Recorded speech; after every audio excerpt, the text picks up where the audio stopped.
علامہ طبری رحمۃ اللہ علیہ فرماتے ہیں کہ شمس و قمر کی تخلیق کے وقت کے بارے میں احادیث میں بہت زیادہ اختلاف پایا جاتا ہے۔ ابن عباس رضی اللہ تعالی عنہ سے مروی ہے کہ نبی کریم صلی اللہ علیہ وآلہ وصحبہ وسلم نے فرمایا، اللہ تعالیٰ نے جمعہ کے دن شمس و قمر، ستارے اور فرشتوں کو پیدا فرمایا، حتیٰ کہ اس دن کی 3 ساعات باقی رہ گئیں۔ ابو ہریرہ رضی اللہ تعالیٰ عنہ سے مروی ہے کہ نبی کریم صلی اللہ علیہ وسلم نے فرمایا کہ اللہ تعالیٰ نے نور کو بدھ کے دن پیدا فرمایا۔ یہ نور کون سا تھا؟ اس کی تفصیل میں اہل علم فرماتے ہیں کہ اللہ تعالیٰ نے شمس و قمر کی تخلیق سے قبل بہت سی چیزیں پیدا فرمائی تھیں، پھر ان دونوں کو پیدا فرمایا اور اس کی مصلحت کو وہ خود ہی زیادہ جانتا ہے، پس اس نے اس کو مسلسل جاری رہنے والا بنایا اور ان کے درمیان فاصلہ رکھا۔ ان میں سے ایک کو رات کی نشانی اور دوسرے کو دن کی نشانی بنایا،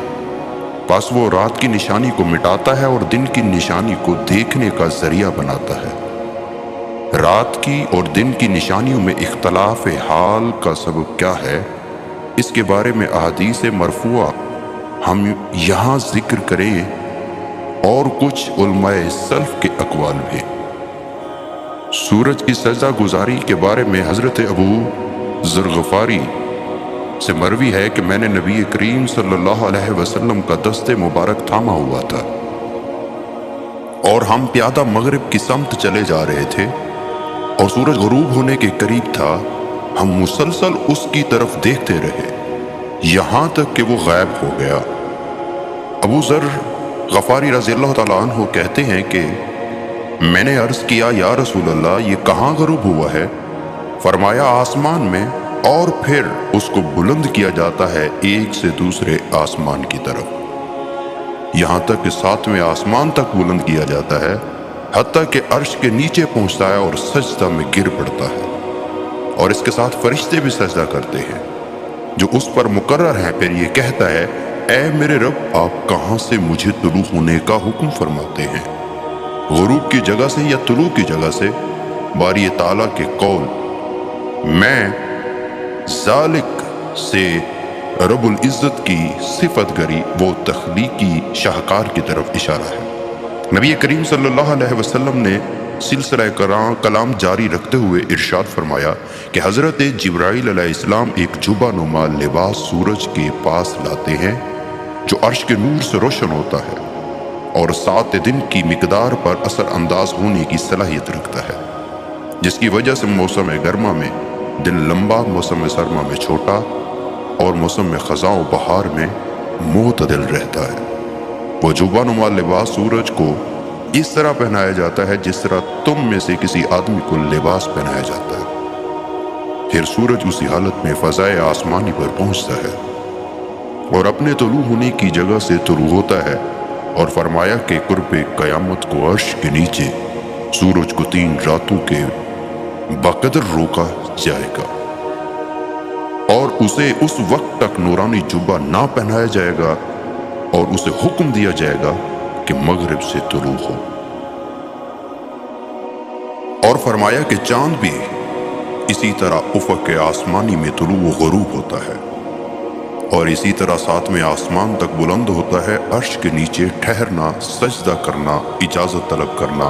وغیرہ بھی ہوتا ہے۔ لیکن جبریل علیہ السلام اس کے لیے جو جبہ لے کر آتے ہیں، اس کی روشنی اللہ تعالیٰ کی کرسی کے نور کے سبب ہوتی ہے، اور قرآن کریم میں اسی فرق کی طرف اشارہ کیا گیا ہے۔ هو الذی جعل الشمس ضیاء والقمر نور، سورہ یونس آیت نمبر 5۔ ابو ذر غفاری رضی اللہ تعالیٰ عنہ کہتے ہیں کہ میں نے نبی کریم صلی اللہ علیہ وآلہ وسلم کے ساتھ بہت عرصہ گزارا، یہاں تک کہ